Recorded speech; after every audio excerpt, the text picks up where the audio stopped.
Welcome back, everybody. This is episode 15 of the Clappercast. I'm Burke, And I'm Sean. and we're bringing you back some playoff hockey action. This first round has been amazing.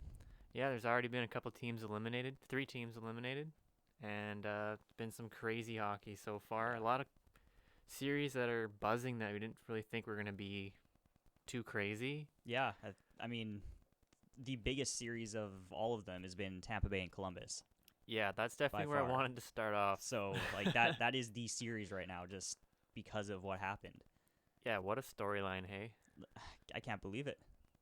I mean, I did say last episode I thought Columbus was going to win in 4.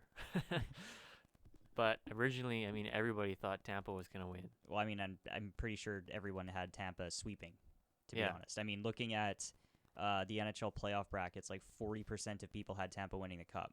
0.4% had Columbus. That was winning the Yeah. Cup, though, to be fair. But, I mean, how many people even picked Tampa to lose? Never mind, get swept. Barely anybody. I didn't even give Columbus a shot. No. I thought they might have won a couple games maybe, but they stepped it up. They did. Maybe let's just dive into that series a bit more. I got some stats here. Actually, first of Stat guy. my pick was Nick Foligno for a difference maker. Out of everybody on the team, I don't think he was the guy that made the difference. No, but he did initiate a lot of it. Yeah, And got we that- touched on this in a why this happened blog post. Yeah, and- That the leadership of Nick Foligno kind of ignited what Columbus was able to do. Like he scored that first goal. yeah, clutch. He was on the bench rallying everyone up.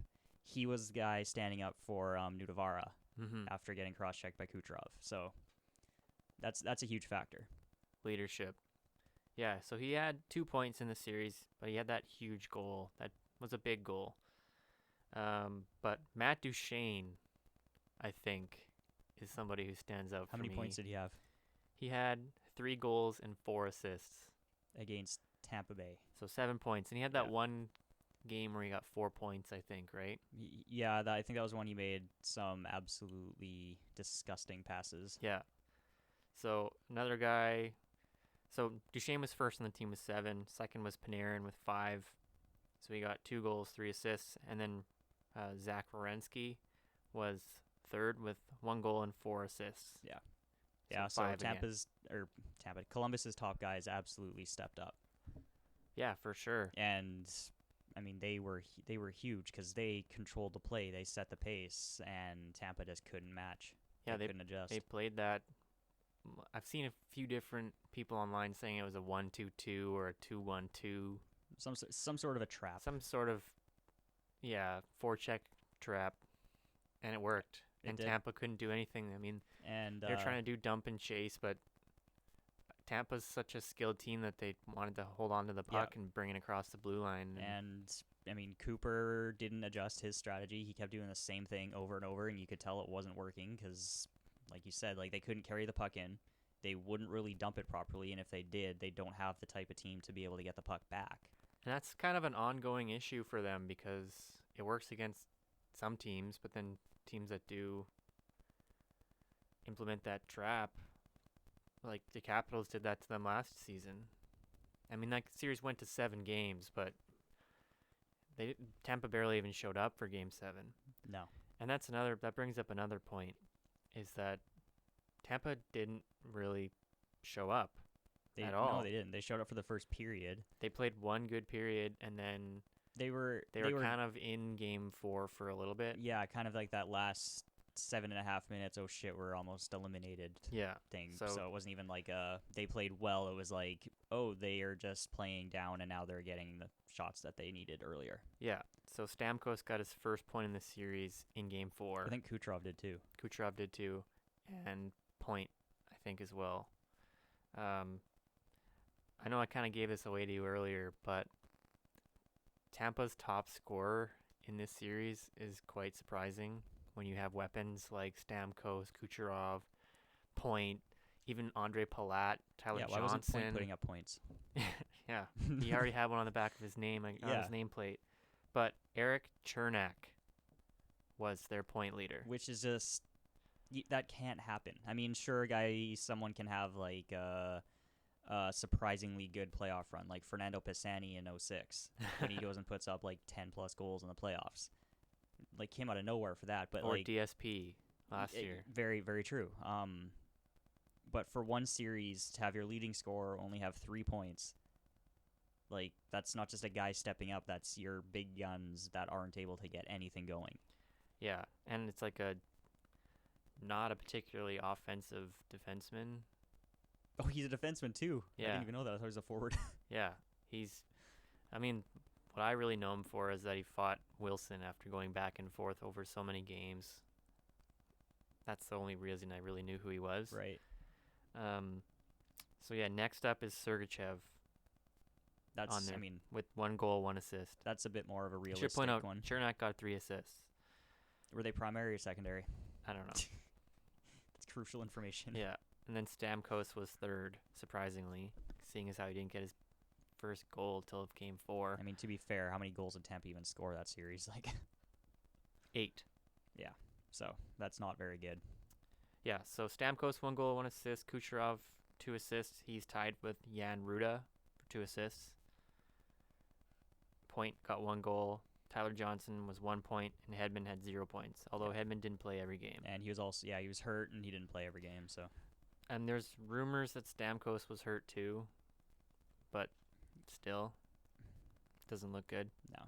no. And to me, the biggest difference maker in this series, Bobrovsky.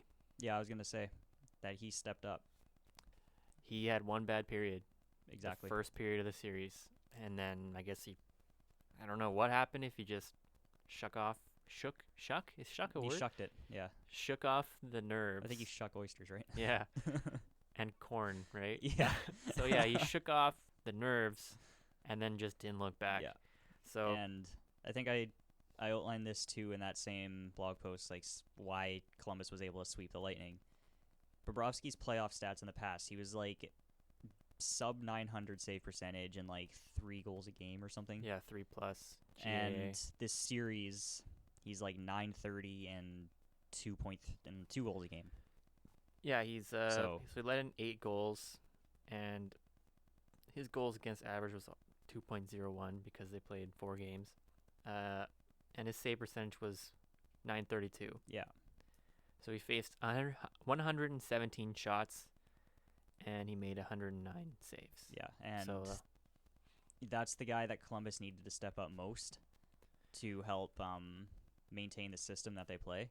Yeah. And he stepped up, and he's finally on the track to shaking off that playoff choker moniker he's earned. which is a good time for him to do it. seeing as Contract how he year. wants a contract. Yeah. Yep, he wants Carey Price money, and this is the first step to getting that. And on the flip side of this goalie battle, not that it was really a goalie battle, but Vasilevsky let in 15 goals.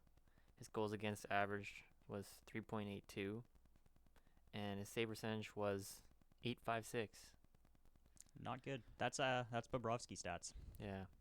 Stats guy says that's not good. So yeah, shots 104 and 89 saves. It's not very good. No. And we've seen Vasilevsky go God mode before, and I honestly, in my opinion, he is probably the best goalie in the league in terms of the saves that he can make and his ability to play the position and just battle to save every single shot. yeah, he got burned pretty hard on a lot of these goals. Yeah. Yeah, I mean, no one really expected this. It's pretty crazy. Well, no one expected this, and then you have the NHL actually come out and say, "All right, so you can like redo your brackets for the second round." Yeah. Like, that's a thing now because of the upsets. Yeah, it's pretty insane. Like, it's unprecedented. So the next series, what I want to discuss a little bit is the Islanders and Penguins. Another sweep that I had the Islanders winning in 5 or 6, I think I said. Yeah. But I mean, I wasn't expecting a sweep. No, I wasn't either For in this sure. one. I thought, I gave Pittsburgh too much credit, apparently. I guess so. I thought that, I picked Pittsburgh to win. I just gave them the benefit of the doubt of being the team that you can never count out of a playoff run. Yeah, I was But, thinking that they would at least put up more of a fight. Yeah, and they didn't. Like, you watched them play, and they were just Flat. half. Yeah, they were completely flat, slow behind the play. Like, the notable play for me, even though I don't think it was a goal, is when Valtteri Filppula just like it was just the weakest toe drag from like from the face-off dot to the slot around Chris Letang. Yeah, he just dangled him. It wasn't even like a good dangle. It was just he moved the puck a few inches away and just completely got him. Yeah, pretty telling of the effort that was being put in by the Pens. On top of them apparently having the best defensive core since Jim Rutherford took over. Yeah, I don't think so. I don't think Johnson, Goodbranson, Mata, Schultz and Letang and Dumoulin. Yeah, I don't think that's. I mean, solid. 4 of those are okay, but yeah, they're playing way above where they should be in a D line or in a D core, and 2 of them are not regular NHL defensemen. Yeah. I wanted to congratulate you on a really good pick for a difference maker. Yes. Jordan Eberle. My boy Ebbs. 6 points. Yeah, he had a good series. 4 goals, 2 assists. Yeah. Yeah. He needed to step up. That he needed to help provide some of that scoring touch for the Islanders, and he did. And he also, I think we talked about this last week too. The leadership he gave, because in that final game, he was basically coaching the team on the ice. Yeah. That he was directing the play. He was telling guys where to go. And on the bench, him, another player, and one of the coaches were talking. And the coach was like drawing up a play on the whiteboard. Eberle grabbed the whiteboard, erased it, and drew up his own play. Yeah, that's pretty cool. Like he took on not just like a role as a producer on the ice. Like, he was a leader. And that's the Jordan Eberle that I think really stopped showing up for a couple years at the end of his tenure in Edmonton, and he had trouble this regular season too. So, yeah, big props to him for stepping up.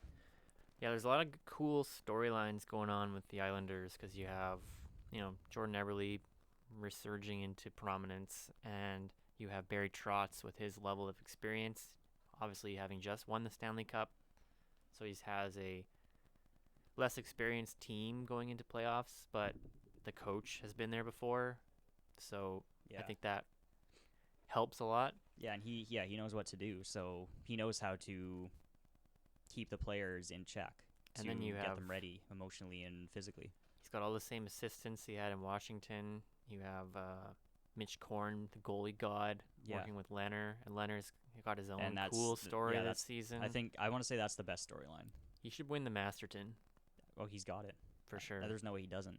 I would give him the Vezina. Coming back from mental health issues and addiction problems and playing fucking lights out. Yeah. I would give him the Vezina too. He just got nominated for it yesterday. And I mean, Bishop's got a good argument too because of his stat line, but I think Leonard's got it because of the rest of the team as well. Did he play a lot less games? I think because he was splitting games with Grace. I actually don't know how many less because Bishop was hurt too. Oh, that's true. So I'm assuming they're both in like the 60-ish. Yeah, the other one up for that award is Vasilevsky. He shouldn't even be there. I don't think he should. I saw a post on Reddit about that, and Darcy Kemper had basically the same stat line on a way worse team, and the only difference is wins. Kemper should get the nomination instead of Vasilevsky because it's quite obvious that Vasilevsky had a better supporting cast than Kemper did. Yeah. That's the NHL, though. A lot of these awards. are reputation awards, or you didn't get it last year, so you'll get it this year. Yeah. Although, who won last year? That's probably either him or Hellebuyck. Yeah. I don't remember. Fleury was nominated. Yeah. So anyway, Leonard, he only let in 6 goals. He had a goals against averages of 1.47, save percentage of .956. And like that is absurd. Like a .956 save percentage. Yeah. Like, crazy. That's God mode. 136 shots, 130 saves. Yeah. It's speechless. Like, that's just those numbers are outstanding. And Matt Murray, at the other end of the rink, let in 12 goals. He had a goals against average of 3.02, save percentage of 906 on 127 shots and 115 saves.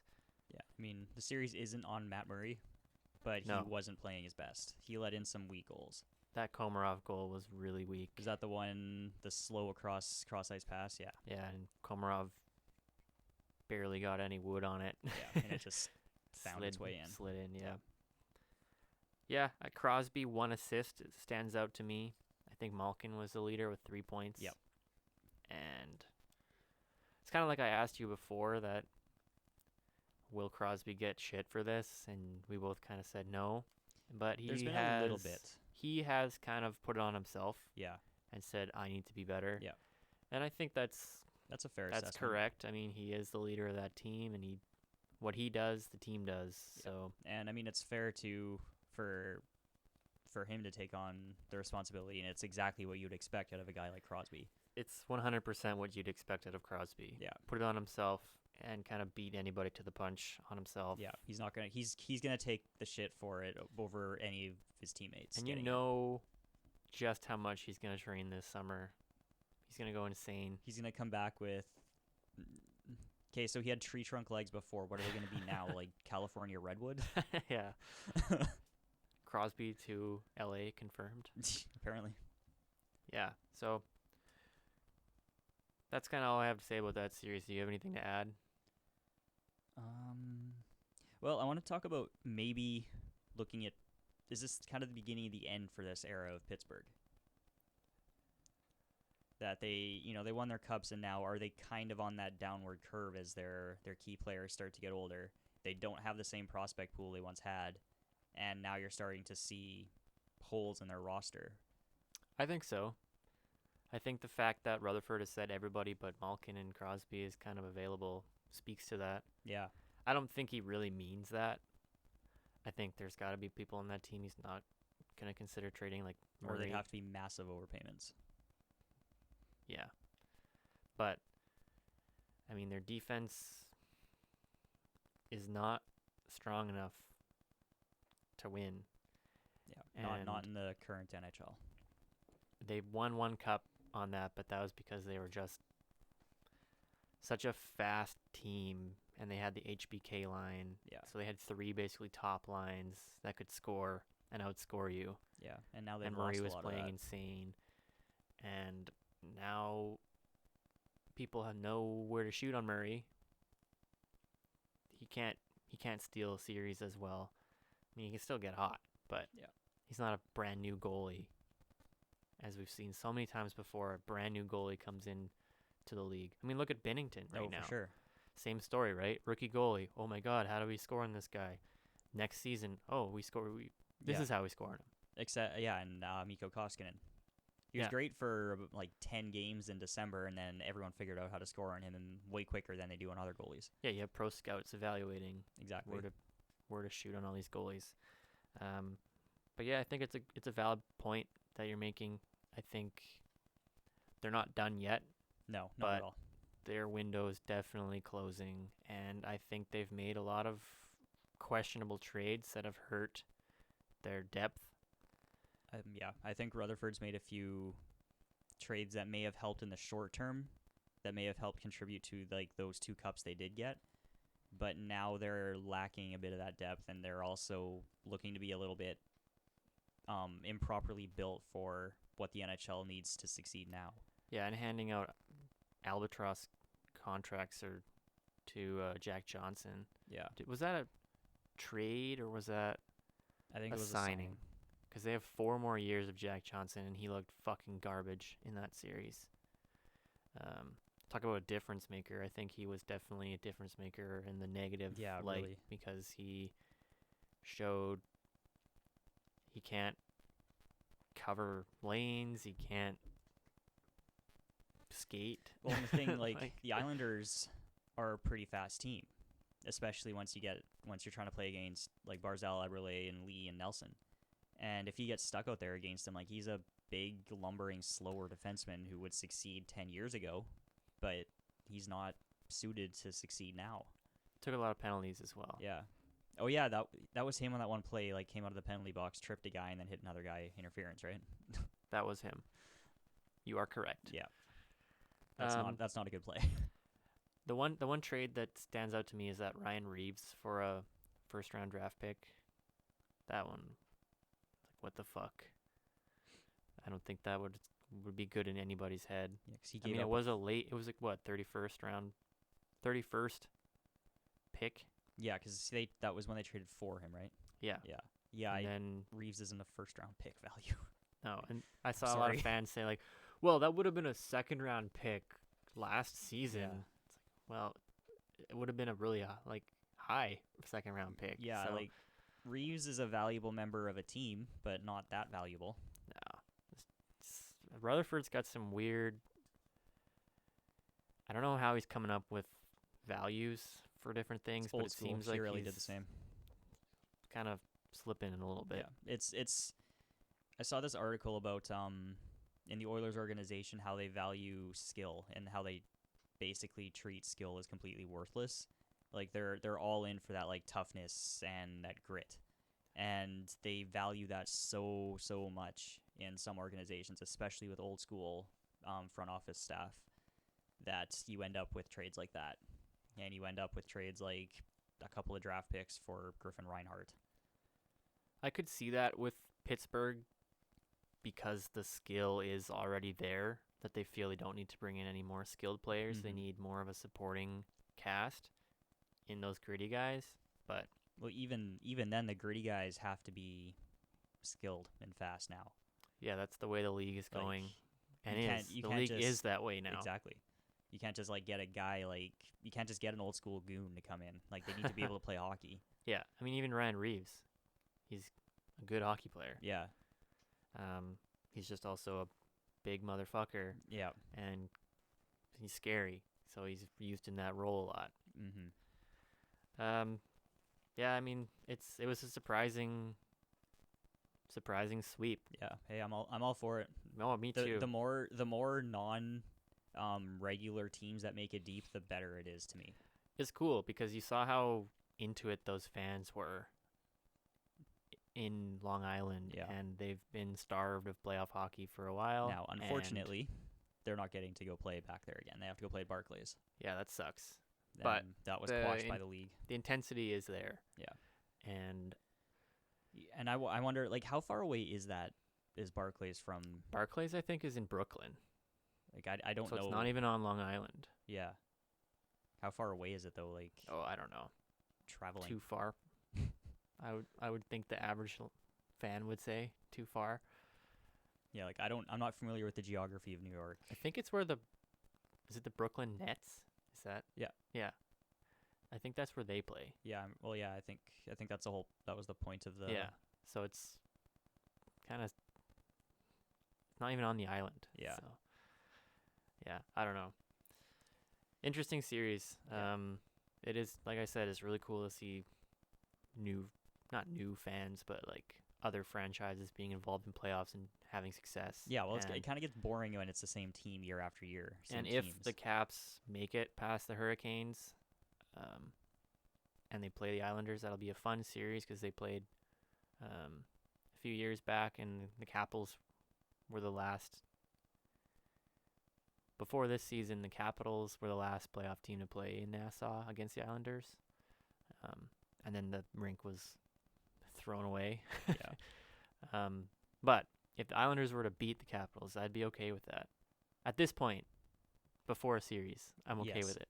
You got to wait and see how the series plays out. But with Barry Trotz being the coach and just being a fun team to watch, I'd be okay with it. Yeah, for sure. Maybe let's move on to that Caps. Actually, let's talk about St. Louis Jets first, because that's another.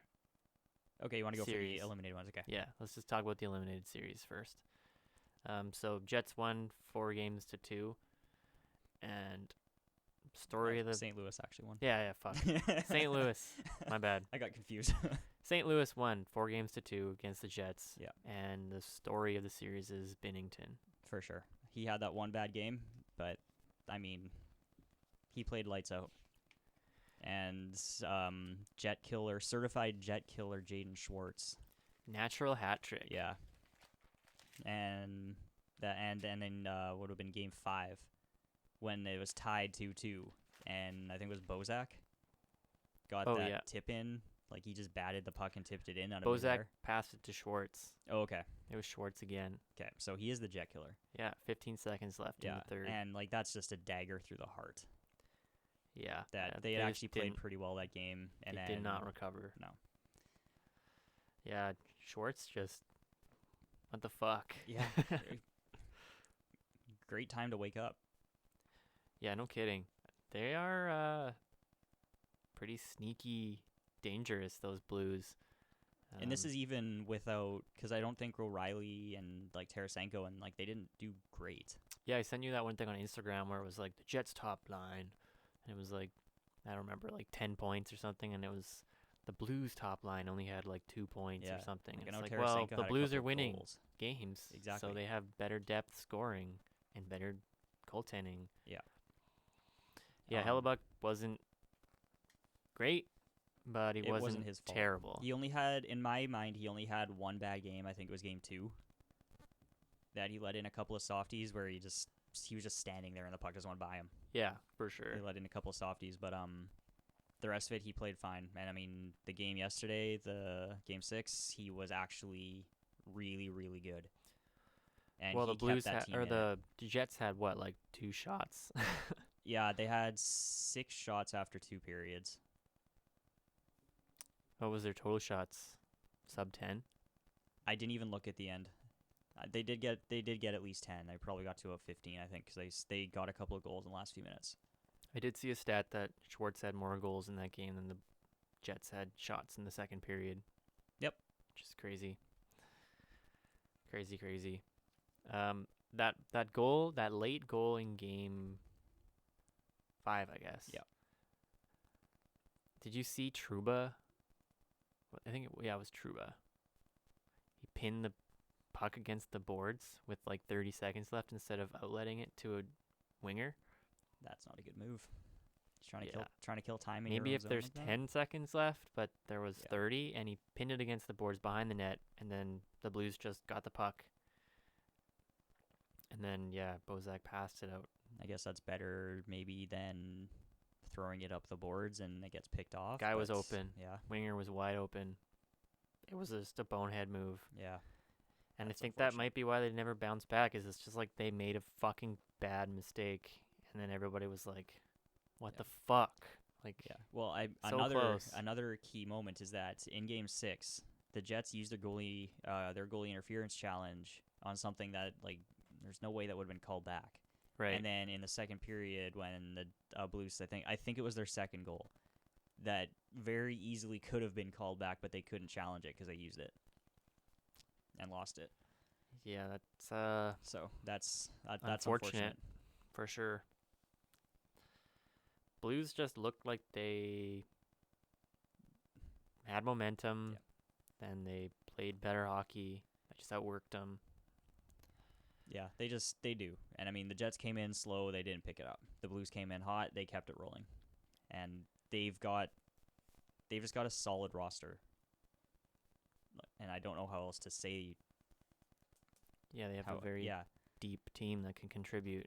And everyone contributes in valuable ways. Very true. Their decor, like Pietrangelo, Parayko, Edmondson, like leading that is solid as hell. Bouwmeester is playing well too. Yeah, which is I always forget. I keep forgetting about him because How can you forget about that accountant that plays on the Blues? What, they traded Scott Foster? Yeah. He had a slow start to the season, but I think he was rehabbing from injury, and he was really slow. And now he's kind of got that speed back a bit. That's kind of how he's always played. But yeah, they have so many weapons up front. Like, they have Tarasenko, obviously. I don't think he had that many points, as we just said. He had a couple goals. He was leading the series, I believe, in shots though. And you have to respect his shot. And he plays a pretty heavy game too. Like, he checks, and O'Reilly doing O'Reilly things out there. You know, playing hard, two-way player. Using that weird toe on his stick. Yeah, that weird little curve thing. Yeah. It's for reaching around corners. And yeah, Robert Thomas, that rookie's playing really well. That's his new nickname. Robert that rookie Thomas. Yeah. That's what he should always be, kind of like Yeah. 18-year-old Sam Bennett. And honestly, like, I think in terms of actual being defensemen, they might have one of the best defense decors in the league, because the other teams that get a lot of credit are San Jose and Nashville, but they're offensive. Like, San Jose's got the most star-studded decor, but they're offensive, and Nashville is similar. That they're always praised for their offensive prowess. They're good defensively, but in terms of sheer defensive shutdown play, do you get better than having guys like Pietrangelo, Parayko, Edmondson, and Bouwmeester? No, I think you're right that Nashville and San Jose definitely have the Norris style D-man, high point total, Roman Josi. Yeah. I guess Ekholm and even Ellis are kind of a little bit more defensive, but Nashville's no slouch defensively, but they're also they get a lot more credit for being good because they can be offensive and they do contribute. yeah, like what is it, Riley Dunn is stepping up pretty, to play good defensively. I don't know who their sixth, Bortuzzo, I guess. Probably. I think he was hurt for a couple games, or he was sick or something. Well, he got that slash on the arm. Yeah, it's what a crazy storyline though, to be like last in the league basically on January 1st, and then be And almost four months first later, in the Central, 4 and months then later beat. they're there. Yeah, And come then they in go as a and low kick out seed. one of the favorites. Yeah, at this point, like, what do you think happened to Winnipeg? I mean, 'Cause they came they- in slow. I think they're an incredibly talented, well-built team, and they just hit a really, really bad slump. I mean, yeah, they came in frozen cold. Yeah, like they hadn't been playing well for a long time since, and they never really recovered, even getting Morrissey and Bufflin back. Bufflin had 8 points in the series. Yeah, which is so crazy. he was good, but it's just for some reason they couldn't contain the Blues, and they were only able to beat Binnington in that one game. I think much like the Tampa Columbus series, it's meaningful games. Coming down the stretch playing meaningful hockey. Yeah. It's not somewhere a lot of people want to be because they have to win every game, but at the same time, you have to win every game. Yeah. So you're already in that playoff mentality. Yeah, Nashville or Winnipeg, they were fighting for the division lead in seeding, but they were in the playoffs the whole time. They had a pretty good lead too, because the Central below them was like constantly turning over. I think I'm remembering some sort of question that Maurice was asked about flipping a switch for playoff hockey, and he said basically it's easy for us to turn it on because it's so much more meaningful now, but games 1 and 2 you didn't really see that intensity. You saw it in the Blues, just I think wanting to win. you did see it a bit in Winnipeg, but the Blues overpowered them, and whenever Winnipeg got a chance to let it out, Binnington stonewalled them. Yeah, they took the air out of the building. Yeah. Yeah. I mean, they're Congrats to obviously the Blues. frustrated right now, and Mark Wheeler Yeah, Mark Wheeler. is swearing at people asking questions about their performance, and I mean, to be fair, it is kind of a dumb question. especially right after being Yeah. eliminated. It's like, what do you What want do you him to feel say? about this? Yeah. What went wrong for you guys? You just lost. What went wrong? Well, fuck off. Yeah. No time to evaluate Yeah. or examine what happened. Yeah, there is no one thing that you can analyze. It's just that's how hockey is. Yeah. And maybe let's move on now to another Canadian team that got eliminated, the Calgary Flames. Which this one surprised me almost as much as Tampa losing. Yeah, I picked Calgary in 5. Yeah, I had him in 5. So Colorado won 4 games to 1. Yeah, and this wasn't even close. Like I thought Calgary had the better depth, but nope, that's Colorado.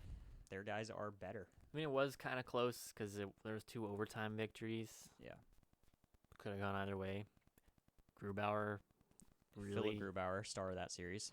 Gruby, he really fucking changed the storyline because he made 2 clutch saves he made 1 in each of those overtime periods. And one of them directly led to the one of them turnaround rush that McKinnon scored. 10 seconds later, McKinnon scores. Mm-hmm. Could have been game over. And he made an amazing save in the other overtime, too. But the story is really just McKinnon just doing and his again, thing. He's showing why he has, over the last 2 seasons, gained recognition as probably the 2nd or 3rd best player in the league. Yeah. Like, he's right up there with Crosby and McDavid at this point, no doubt. Yeah, so just read off some more numbers here for Colorado. Rantanen actually led the team with 9 points. McKinnon had 8 points. Barry had 5, and I believe Barry was your difference maker. That was yours. I had James Neal. No, I had Neal. You had Barry. No, I picked James Neal. What? I'm pretty sure it was the opposite. No. I have to listen to it. I'm pretty sure you picked Barry. No, I had James Neal. We both picked Neal. I don't know. Well, maybe we both did, but you were also started talking about Colorado needing like a guy like Barry to step up. Okay, well So that's where the conversation came from. I'm gonna listen to that podcast.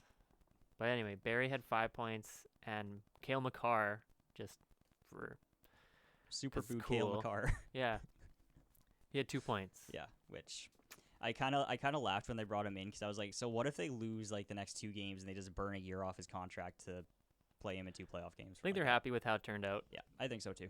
He went and scored. I think he actually got the game winner in his first game. He outscored Johnny Gaudreau. Good stuff. Who would have expected that?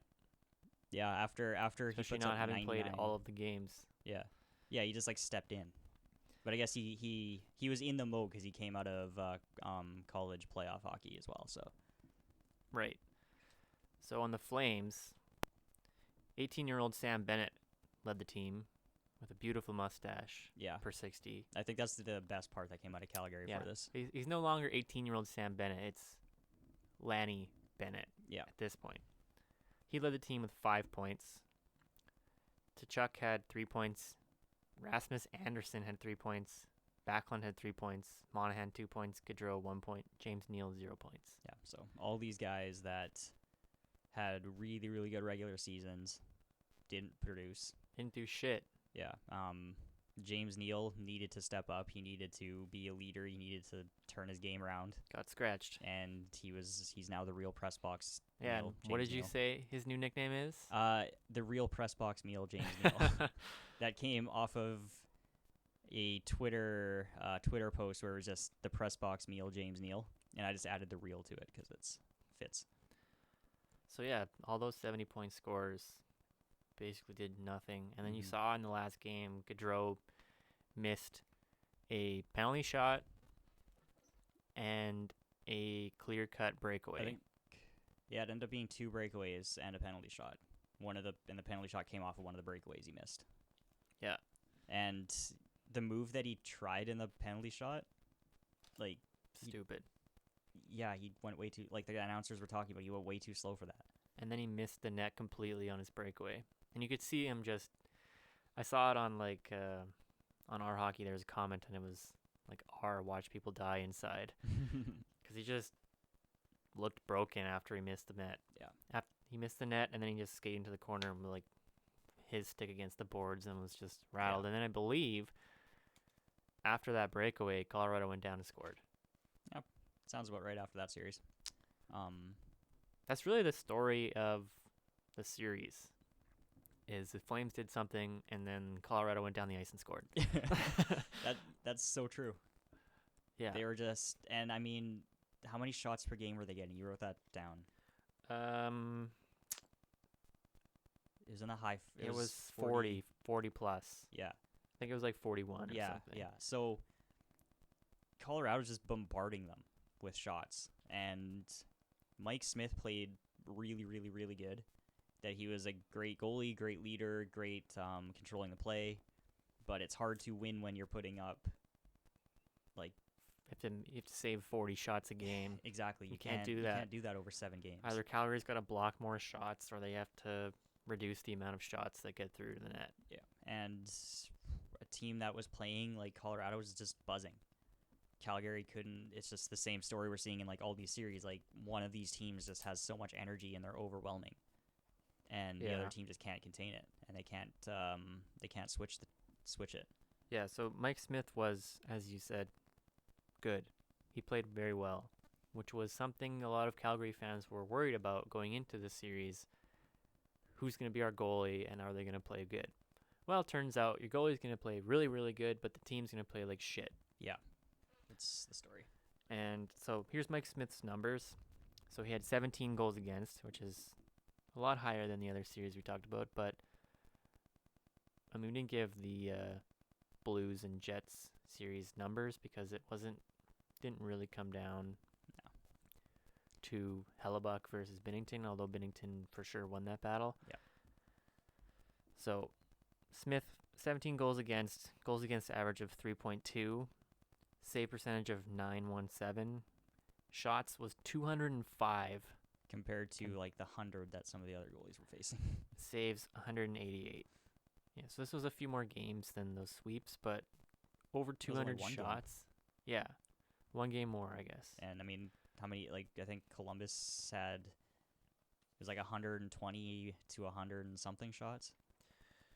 Yeah, Bobrovsky was 117 shots, 109 saves, and Vasilevsky was 104 shots, 89 saves. So one more game, but 100 more shots. 100 more shots.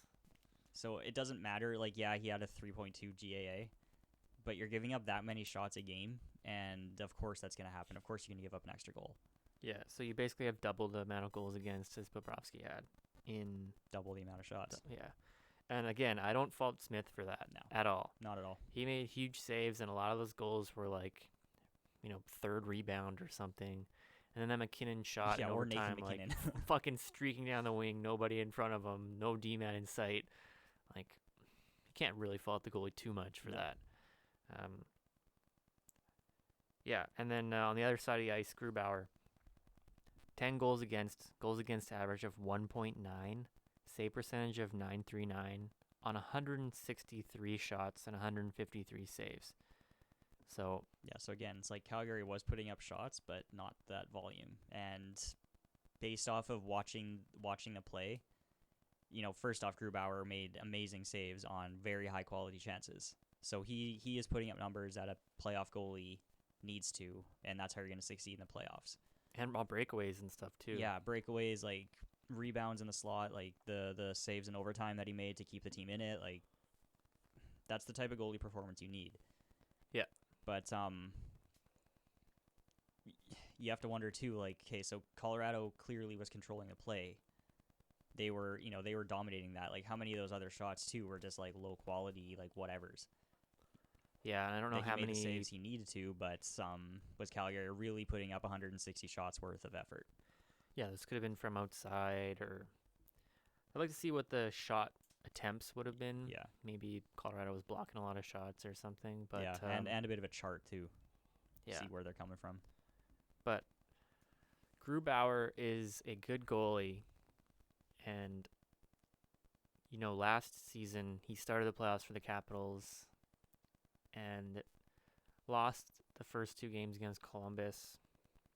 But I remember a lot of talking heads saying, like, hope he didn't even start the playoffs. And they didn't really give Grubauer his credit, because Grubauer really secured that team's place in playoffs, and he played fucking amazing hockey down the stretch when Holtby was playing bad. Yeah, he kept that team in it when first, like, I don't think anybody on the team was playing well for a little bit of that time, but Holtby had a bad second half of that season, and Grubauer stepped in and took over.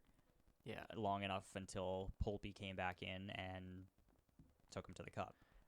And if you look at those threads on Reddit or something, wherever you look at those, when Grubauer got traded to Colorado with Orpik, nothing but happiness from Caps fans saying, like, we're really glad he's going to get a shot to be a starting goalie because he deserves it. He's a starting goalie. It would suck to have him. I would love to have him as a backup, but he is a starting goaltender. He's good enough to be one. He's got the numbers and the athleticism, and he's just a solid goalie. And he worked with Mitch Korn, which is Yeah. the key factor. And now he's gone to Colorado, so I'm sure he'll get a groin injury where Capitals goalies go to die. Yeah. And I'm not looking forward to in a few years when Holtby goes to Colorado. But I would be really happy if he would continue to go on and play as well as he is, Mm-hmm. because I love that guy. He was a huge part of that team, and he's a huge part of this team. And it's just cool to see Colorado succeeding like that. And I know you're happy as a Oilers fan Yeah, to as see an Oilers Calgary fan, choke. I'm doing kind of a mixed laugh cry, because yes, I'm laughing at the Flames for getting kicked out in the first round like that, but I'm also like, oh, I didn't even make the playoffs, so what am I talking about? But I think we're probably going to say the same point here. Stat. Yeah, that Edmonton is going to finish this decade with more playoff wins than Calgary. Yeah, that's exactly what I was going to bring up. Take that. So there is a silver lining, and you can take pleasure in the fact that Calgary had a historic failure, because this is the first time in NHL history where both number one seeds have lost in the first round. I'm still amazed by that. Not only that that's the first time it's ever happened, but that the fact that it actually happened. Yeah. And like this year of all years, because sometimes you end up where it's like the number one seed in the conference is like 1 point better than the other teams, and there's like a 10-point gap between first and eighth or whatever. But this year it's like 20, 30 points. It's remarkable. Like this isn't just a normal series. This is like a straight up like holy shit upset. You look at all the predictions that Sportsnet, TSN made for both the series. It's 100% Tampa and Calgary. Everybody had like a Tampa-Calgary final, a rematch. And now it's not going to happen. Now they're going to have a rematch on the golf course. Like, yeah. It's so crazy. I can't, yeah. And it is the best playoffs in a long time. It's very striking that this has never happened before. It's very surprising. Although I guess a lot of the time there was no salary cap, and yeah, I guess when you have like some crazy Detroit with legit 4 times teams. the payroll, yeah. Yeah. That reminds me of something I want to talk about at the end. Making notes. So what series do you want to talk about next? Because those are all the ones Let's that go are finish out east. Start with the Caps Canes. A series close to my heart. Yeah. So again, I mean, it's generally been very overshadowed, that series. You made the point to me that this series is trying to become relevant. Yeah. And I think it has, probably just because some are over and you have to watch hockey. Once the Tampa story's over, and then the series started to get some questionable plays and physical playoff hockey, now it's decided to be relevant. Yeah, so maybe let's start with that fight. Yeah, so we basically just had an episode a few weeks ago talking about this exact same thing and how this was a big deal with, the code in hockey. There's no reason to get mad at anybody in this. Yeah, I really They don't both agree. see why everyone's making it a story. I get because Svechnikov is probably hurt. He was. But they both agree. Really a non-issue. It's a non-starter story for me. Yeah. You agree to fight. If you get hurt, that's part of the territory. 18-year-old kid decides to fight Beast Ovechkin. Of course you're going to get rocked. I do see a little bit of humor in it, and I feel bad because Svechnikov got hurt, but the humor to me is that Ovechkin fought the youngest person in playoffs. It's like this guy in grade 12 going to fight some like a 6th grader or something. Yeah. Just like beat the shit out of him. But I mean, you see like there's quotes coming out now that Svechnikov is saying like Ovechkin called me after the game, and and not to mention that Ovechkin asked him to fight because they were both getting under each other's skin, as you can see in the lead up to it. Yeah, and they both agreed to it. Yeah, Like, it's a non-story. It's just an Yeah. unfortunate outcome. It's an unfortunate outcome, and it's definitely not the intent. Yeah. And And if Svechnikov didn't get KO, we wouldn't even be talking about it. yeah, Same for things sure. with We've just Byron. been 5-minute majors each side. You might have had someone be like, you would have had a story around just the mismatch of that fight, but it wouldn't be like there'd be nothing to it. Yeah, and it's not like the Byron one where it's like someone's totally out of the weight class. It's just more of a maturity thing.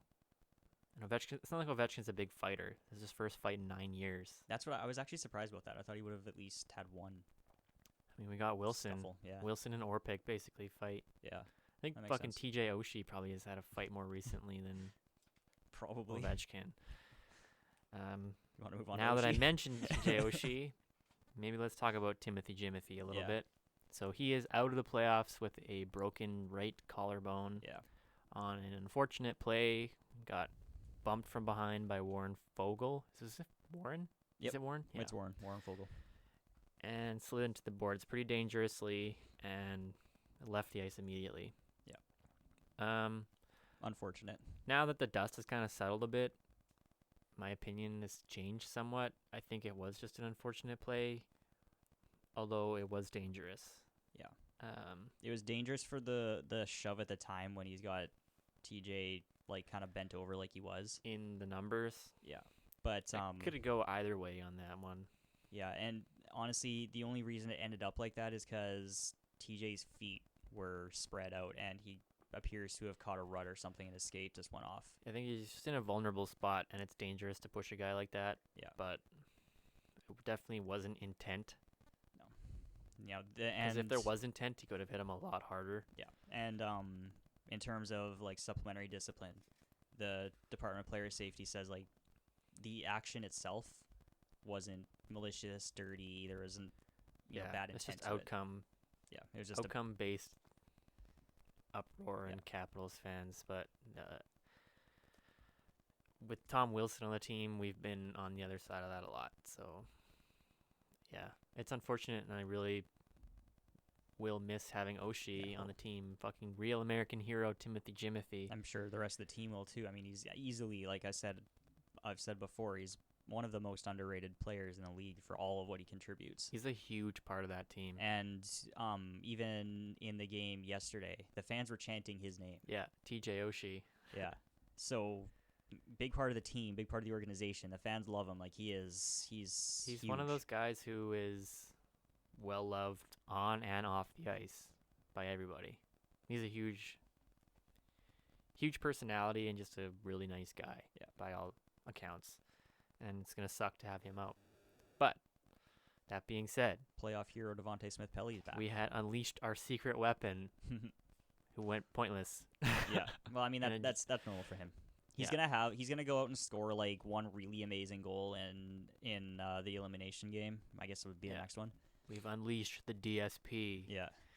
He looked good.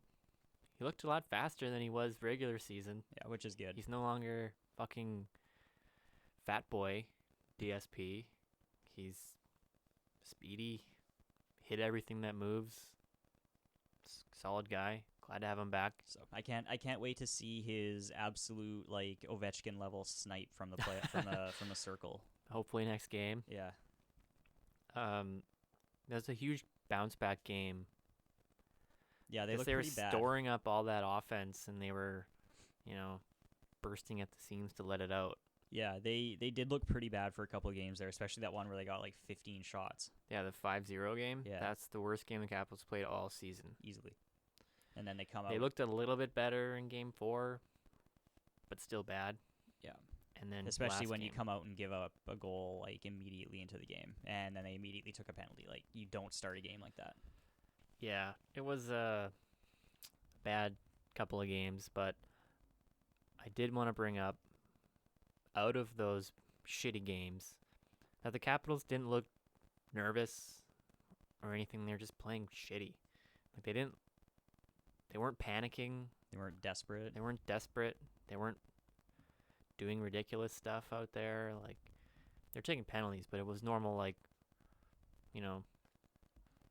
stick infractions and Normal stupid stuff. It wasn't like, oh shit, I want to hurt this guy because we're playing bad. It wasn't like Malkin or Kucherov. Yeah, and even Pierre McGuire was saying like, there's a lot of composure on the Caps bench. There's a lot of positive emotions. Like they're staying positive. They know they've got the experience. They know they're still in the series. Like they're not losing and they're cool.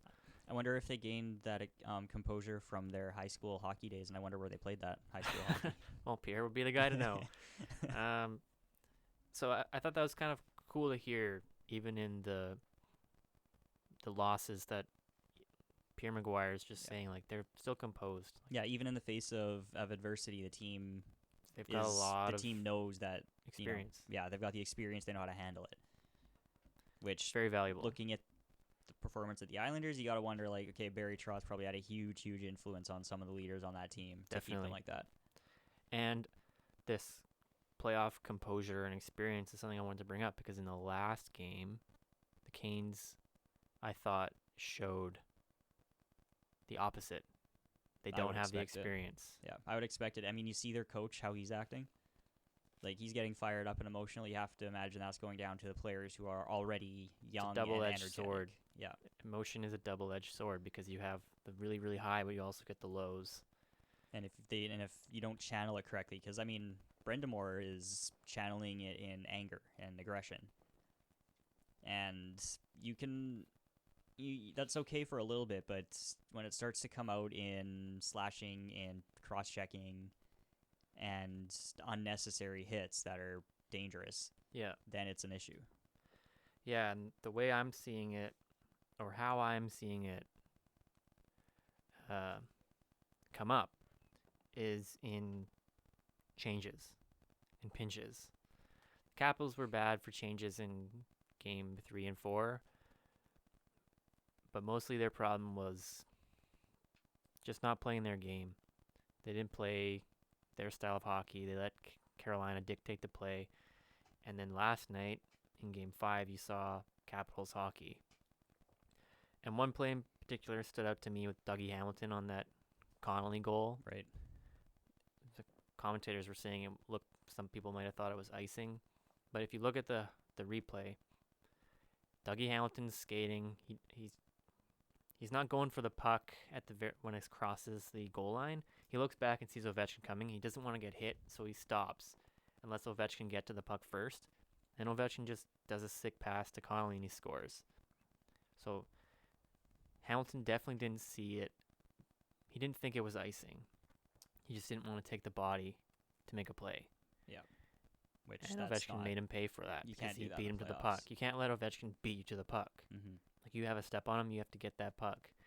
Yeah, when you've got a guy like Ovechkin, like, not only is he offensively minded enough to be able to navigate around you, he's no slouch physically. No, definitely not. That's probably why he wanted to get out of the way.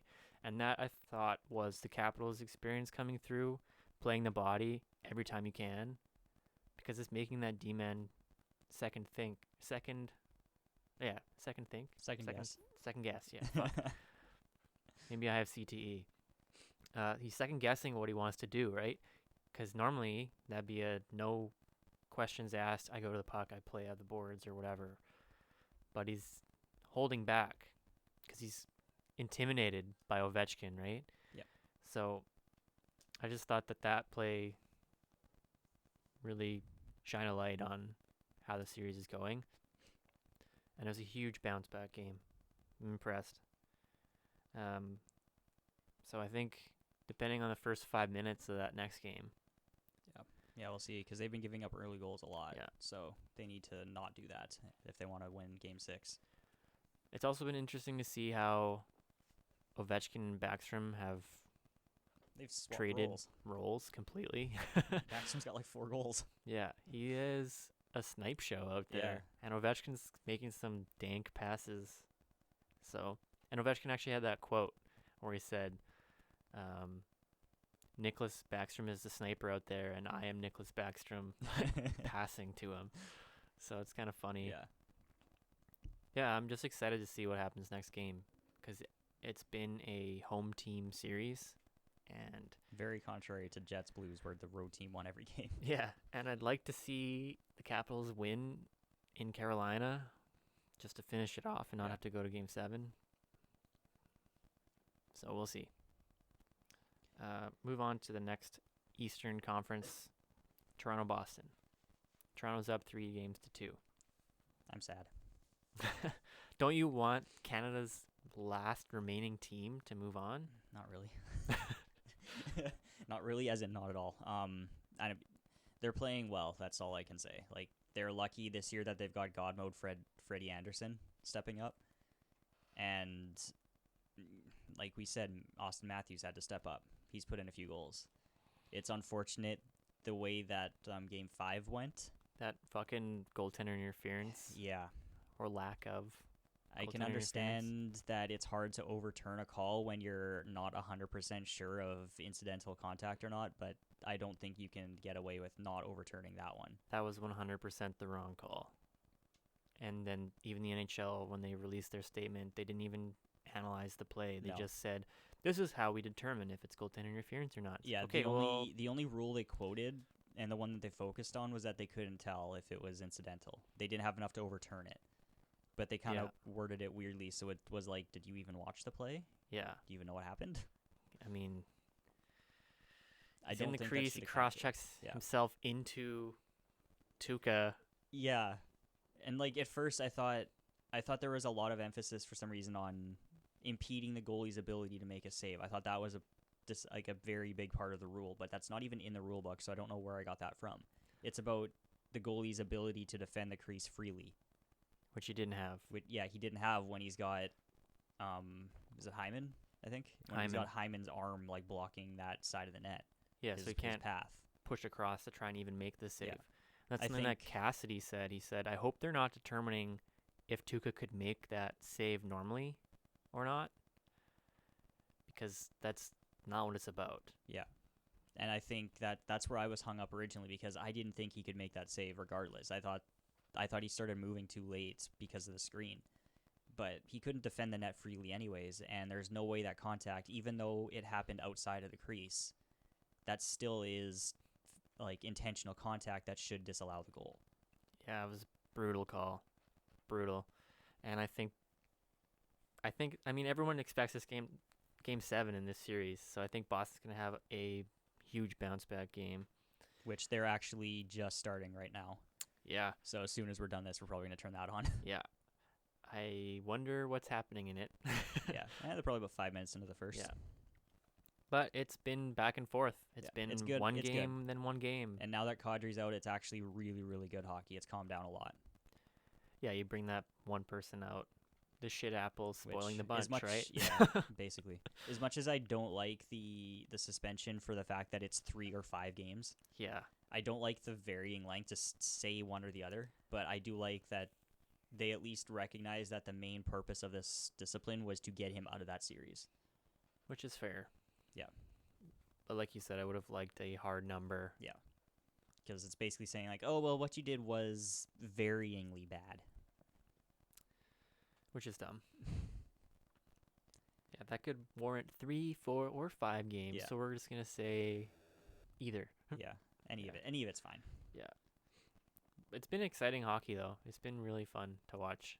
Yeah, these are two, like, Toronto's high-power team. Boston's Boston. Like, they're just good. Yeah. And you've got everybody stepping up. You've got Charlie McAvoy developing a reputation for destroying his own goalie. He did that earlier in the season with Kreider, and then he did it again with someone in this series. I think it was Tavares. He launched into his own goalie. Yeah, that was so he's probably got to stop that, because that's not going to go over well in the future. It's not ideal. No. And I'm honestly this is still like the most exciting series to watch, like for the hockey, not the storyline. I agree. It's definitely some solid hockey. Well, you want to move west? Yeah, let's finish up out there. So we've got Dallas, Nashville. Dallas is up 3-2. So in our last episode, I mentioned how whichever goalie gives up a dumb goal and has a bad game first is going to change the tide of that series. So game 4, I think it was, Dallas goes and scores 4 goals on Rene in the first period. Gets pulled. They lose that game. Dallas wins the next game again. And I think that is just what's going to happen. Looking like it. I haven't watched too much of this series. I turned the game on yesterday, and Nashville's looking pretty weak. They're not the dominant. They're doing the same thing as Winnipeg, actually. Like, you know Flopping they're over and letting it happen. You know they're a dominant as hell team, but they're not looking like it. Their D coverage was weak. The only standout player that I can even think of on Nashville is Rocco Grimaldi. That's bad. Like, everybody else, I'm looking at guys like Arvidsson and Johansson are invisible. Yeah, it's not ideal. And Dallas, I mean, they're playing pretty good. And this guy, Rupe Hintz, Yeah. he's great name, great game. That's his new slogan I developed. Like, he's visible every time he's on the ice. He's making, I don't know if he's putting up points, but he's making an impact. He's making an impact. That's cool. Which is, it's what you need, is that depth presence. I saw Radulov got 2 goals in the last game. Yeah. Yeah, that's pretty cool. Yeah, and yeah, Dallas is just getting way too many high quality chances. So I think they're gonna. I think they're probably gonna. You think they win the next game? Yeah. That's gonna be an upset. Yeah, big time. I mean, everybody's Nashville, bracket's gonna be fucked. I think I picked Nashville. I think we both picked Nashville, right? Yeah, I definitely had Nashville. Yeah. Oh yeah. Here's a little stat I have. Dallas has a 100% penalty kill in this series. Right. So Nashville has a 0% power play. So that's if you just laughably bad. If you want any evidence, like this is 5 games now, 0 power play goals. If you want any evidence on how Nashville has been completely invisible and unable to control the game, how do you not have a power play goal in 5 games? How do you not score at home on the power play in that barn? Yeah. Well, I mean, did you see their anthem singer yesterday? Yeah, he fucking ate shit. Like, yeah, so he walks out, and the first thing he does is kind of like awkwardly look up throughout the crowd, and he's like, how's it going? Like, how you doing? Like, it very southern, like, it was just, how you doing? And then he just, like, goes into the anthem. And just falls on his face. Yeah. Face plants, yeah. So Pretty that was actually, that's pretty representative of the series for Nashville. Face plant. Yeah. Well, I mean, I don't really have anything to say about that because I haven't really watched it. Maybe let's move on to the final series here. Sure. So Vegas, Golden Knights, and San Jose Sharks. Vegas is up 3-2. Exactly what we thought would happen. Yeah, it's really just Stone, Pacioretty, that line. Stastny. That line is absurd. Dominating. Dominant, good. What does Stone have, like 10 points?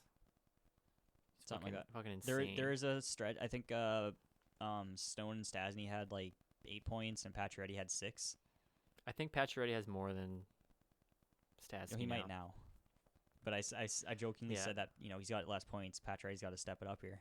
Yeah, he's letting the team down. Yeah. He's letting the line down. And we're looking at the question marks going into the series for San Jose. Martin Jones, not been great. San Jose's defense, not been good. That, like we mentioned earlier, like San Jose's defense is good because they're offensive. But Brent Burns and Erik Karlsson have been questionably bad defensively. Karlsson's been bad at times, giving the puck up in the slot and stuff. And Marc-Edouard Vlasic's been injured since Game 2. Yeah. And it shows that San Jose wasn't able to counter Vegas's play, and Vegas just dominates. Yeah, now that Vegas has like a legitimate first line, I don't care where they play in the lineup, that's a first line. Yeah. They're scary. Mm-hmm. And it's that quick attack we were talking about Vegas has. How many, I think it was like 5 or 6 periods in a row that Vegas scored in the first minute. Yeah. And then they did again like in the first like 2.5 minutes. Yeah, I can't tell if that's more credit is due to Vegas for that, just having that open the floodgates mentality, which is very rare in hockey, or it's Martin Jones being very, very subpar. I think it's a bit of both, because this is a common thing I've seen in Vegas's game against a lot of teams, that they just come out and they're acting like they're already mid-game, mid-shift. And in they the got the middle of a juice. power play. Like they got the juice flowing before they get on the ice. And, like, yeah, Jones has been letting in questionable goals. He's been exactly what we thought Martin Jones would be, and he hasn't stepped up. Which is bad. Although the last game, he made some pretty big saves. Yeah, he surprisingly enough did have a decent Game 5. But too little too late when the rest of the team isn't performing. And, I mean, Joe Thornton went and got suspended. Classic Jumbo. Yeah. Yeah, they're struggling. You can see it out there. Yeah.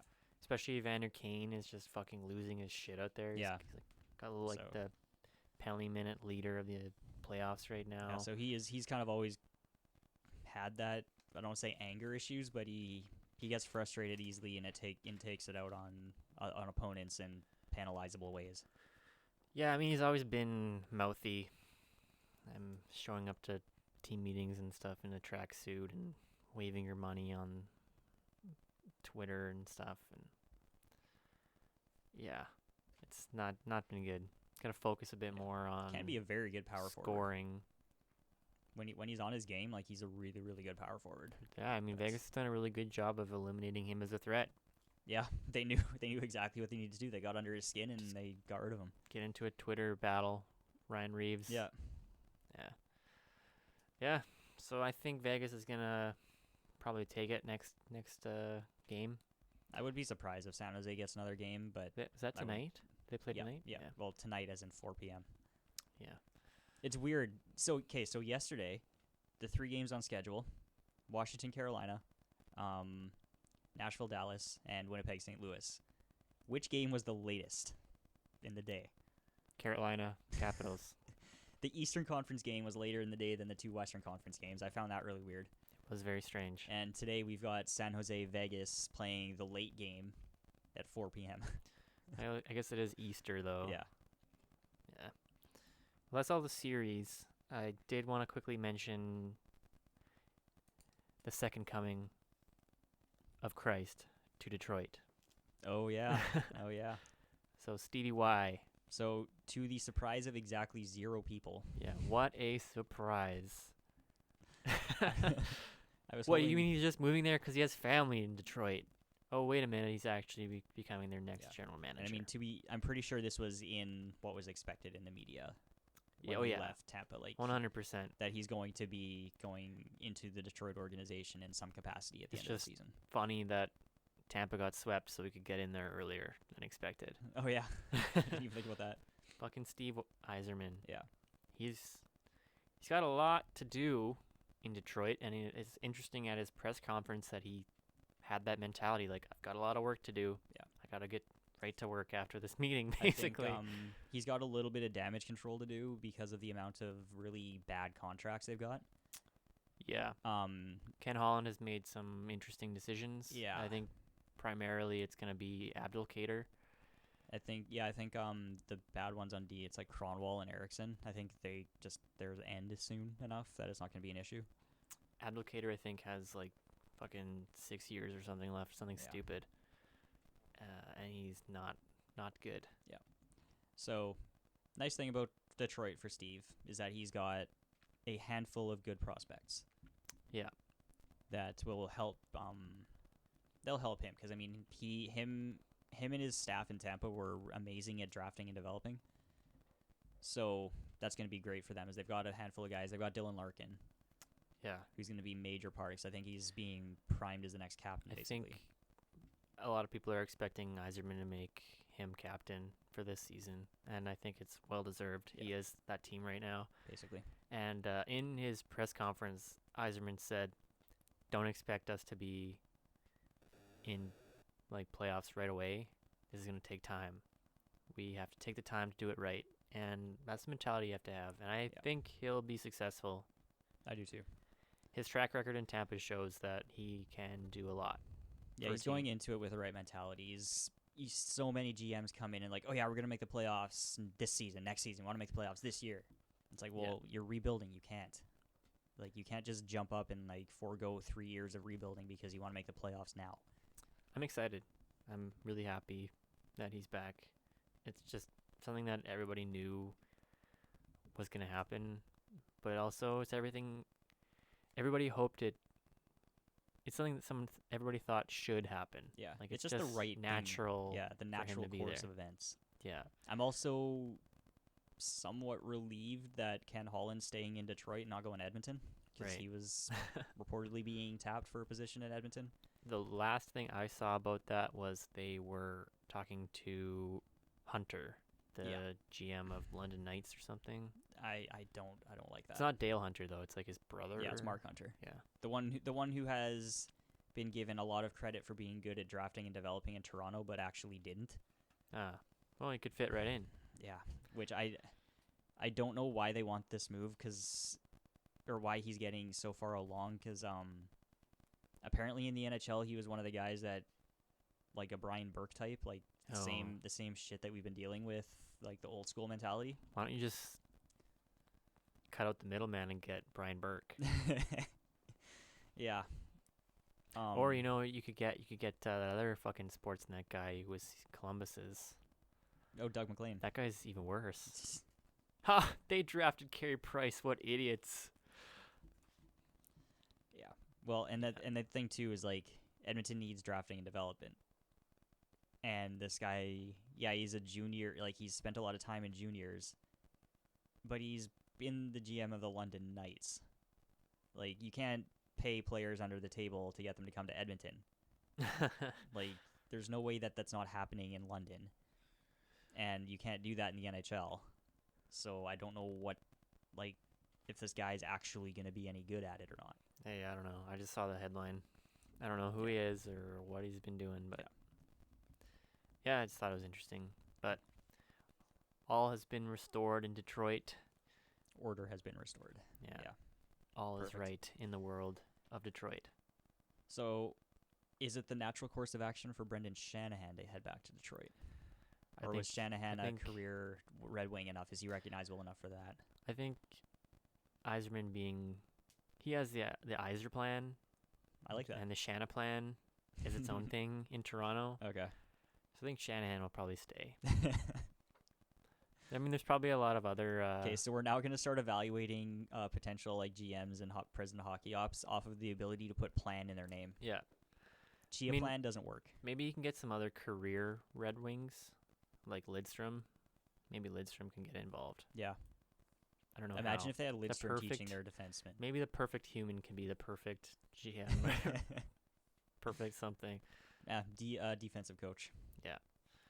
Could you imagine if Lidstrom became a coach and he just has it's like 6 Lidstroms?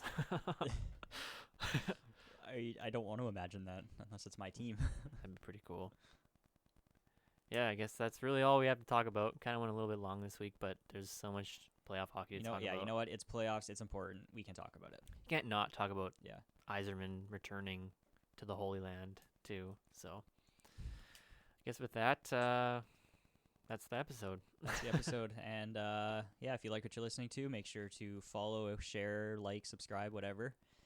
And if you want to keep up to date on any content we release, we're on Twitter, Facebook, and Instagram. So thanks for listening, and we hope you listen again next time.